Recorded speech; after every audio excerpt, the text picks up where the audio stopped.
The National Investor's motto is, you can get information anywhere, but here you get knowledge. And for well over 40 years now, Chris Temple has imparted that knowledge, an unparalleled, understandable, and useful take on the big picture of the markets and of our world. He has been out in front of what you see on the news every day on many themes. More, Chris has taken this macro knowledge and his unique analytical abilities to uncover unique investment opportunities. Often, he has guided his members to big winners in resources, biotech stocks, and more. His talents and connections often getting him into ground floor opportunities before they are discovered. Without further ado, here is Chris with today's topic.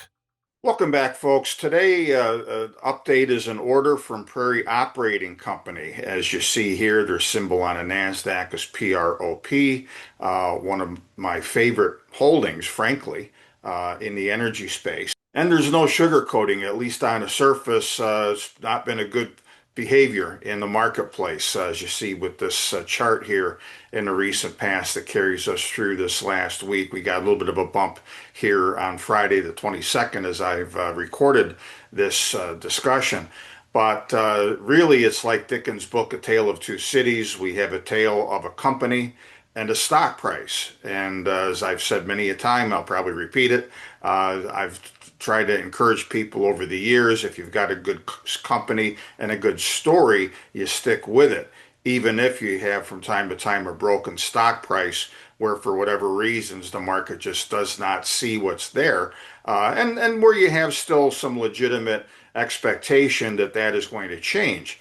And I do think that's the case with Prairie. You're going to hear some of the explanation from the horse's mouth from CEO Ed Kovalik in just a minute. Before I bring him on, the usual preliminary here. Very certainly Ed and I will be making some forward-looking statements as we talk about Prairie, where it's at right now. A great Q2, which in anybody's normal sensibility would have caused a much better reaction in the stock price than what we've seen. Ed's going to explain why that wasn't the case. I will be following up in a National Investor with some separate comments too, as well on that. The broad story is and has been almost since the outset of Prairie going public and then listing on a NASDAQ of a company that is a roll-up type of company. They are looking to make accretive acquisitions of present or near-term production of oil assets in what's called the Denver-Julesburg or DJ Basin in northern Colorado.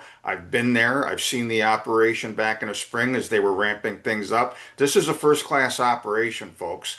And again, the second quarter numbers, the growth in revenue, the astonishing percentage of revenue that translated to the bottom line and net earnings, as you see here. I mean, for crying out loud, if they did this for the next few quarters as they're ramping up, the price earnings ratio of this stock would be less than 1 based on its market cap today. I mean, it's just, again, a major disconnect. And I think a couple of misunderstandings that the markets and some analysts had or have had until recently in trying to figure out and extrapolate the growth curve that Prairie is going to have and so forth. So look, this story at its core is one of a company making accretive acquisitions, building a good medium-sized producer for the long run. They're well on their way to doing that. I'm very convinced that they're going to succeed.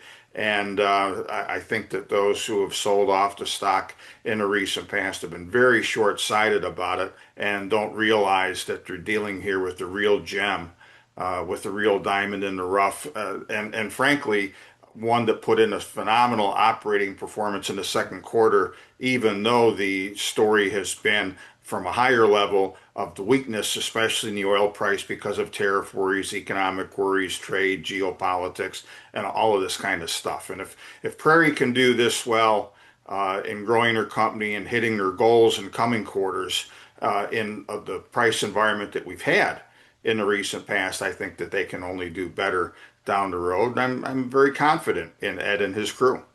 And here once again is my good buddy, Ed Kovalik, CEO of Prairie Operating Company. Ed, I'm glad you could join me here as we're winding down the summer. Hey, it's great to be with you, Chris. Well, here we are, folks. It's Friday the 22nd, and I wanted to, in response to a number of questions and some concerns about the share price and whatnot. Bring Ed back on and take a deep dive into this. And as I said before, he came back on here, my preliminary comments. This is a great example of how from time to time you need to learn as an investor to distinguish between a broken stock and a broken company. The share price has been beat up in the market in the recent past. It makes it a better bargain, in my view, than ever, really, since they started the company. And the company has put out some great news. And I want to first focus on that, Ed, because back a week and a half ago, you guys came out with your second quarter numbers that for any thinking person would make them say, wow, these guys are really pulling it off. They built this company, several accretive acquisitions, 35 plus million in net income. And folks, if you do the math, if you look at Prairie's market cap, here's we're ending the week. We're doing this on the 22nd.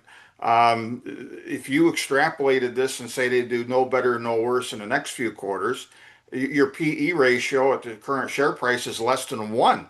I mean, this is stupid.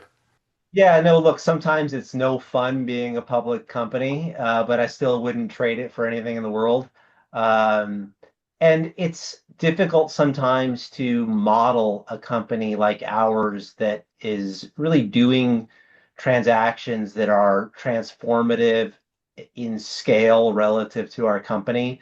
So it's challenging, I think, for investors and analysts and for the street to kind of keep up and model it correctly. And I think we've experienced some of the aftermath of mismodeling and misinterpretation of, where the company really is. And, we've been trying to clear the air and not to give any guidance on forward quarters. Those were your words, but we have given full year guidance that we stand by and feel really good about.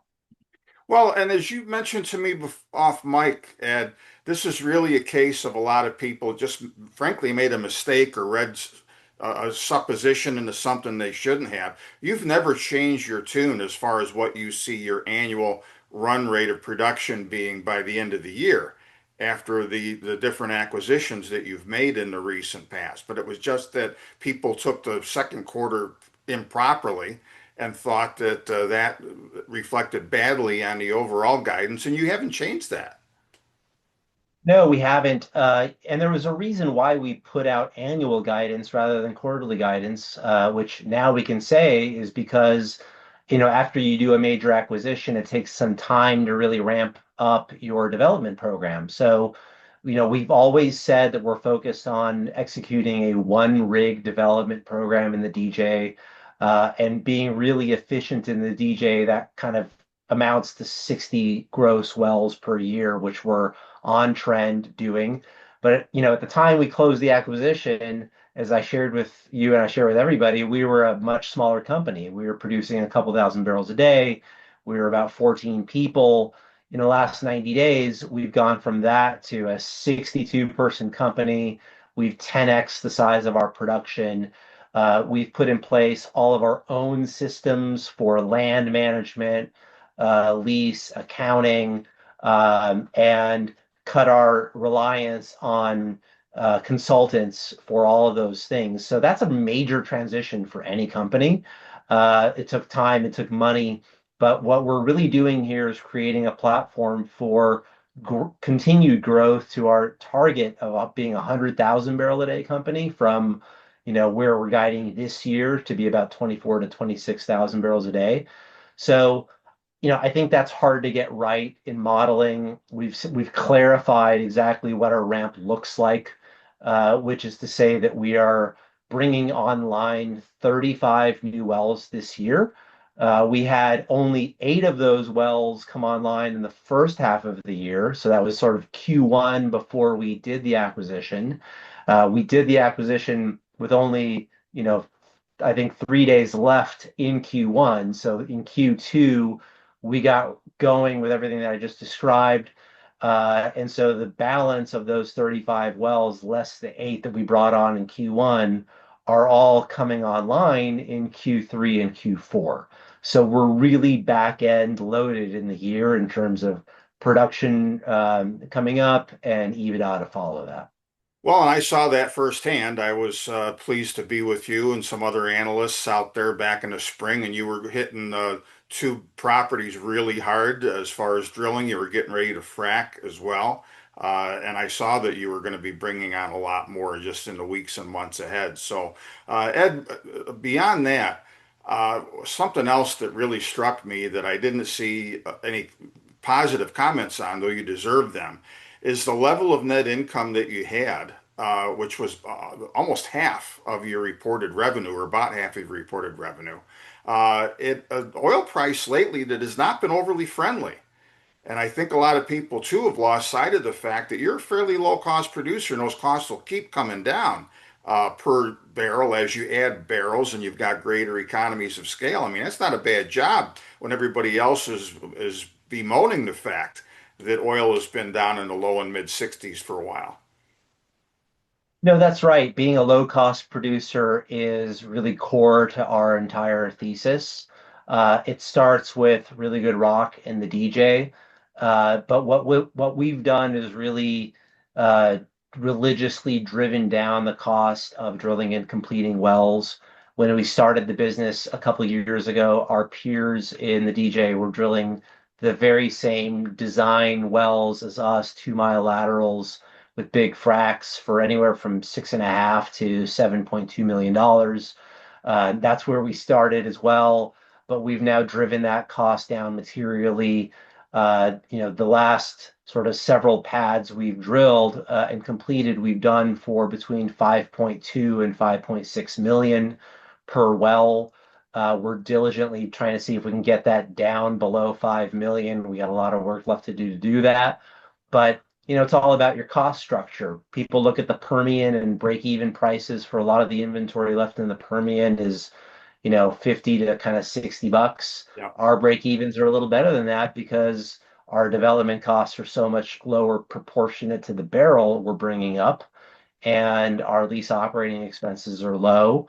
And while we did incur a lot of one-time expenses that hit G&A in Q2, that really were around the integration of the asset that we bought, given its scale relative to ours, the cost of, again, putting in place all our new systems, more than tripling the size of our payroll and personnel.